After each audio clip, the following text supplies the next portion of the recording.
We all watched George Floyd's tragic death, and to be frankly honest, we're embarrassed, we're disgusted, and we're outraged.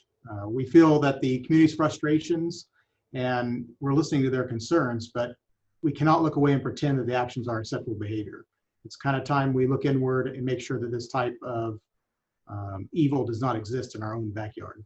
I don't think we'd be sitting here having that conversation if just one of the officers stepped up and intervened and, for that matter, took care of their guy and tapped him on the shoulder and pulled him off and said, hey, I got this. Let me take care of this. And I think the tragic situation would be completely different.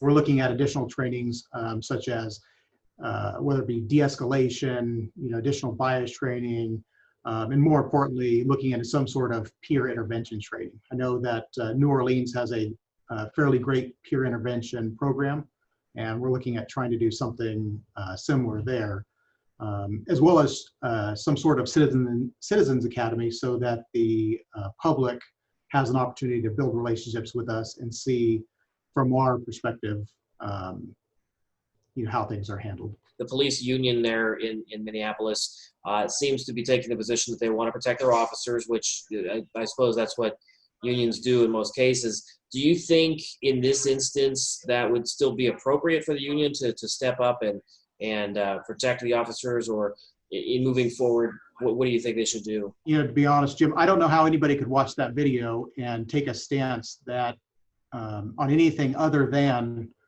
the officer was in the wrong.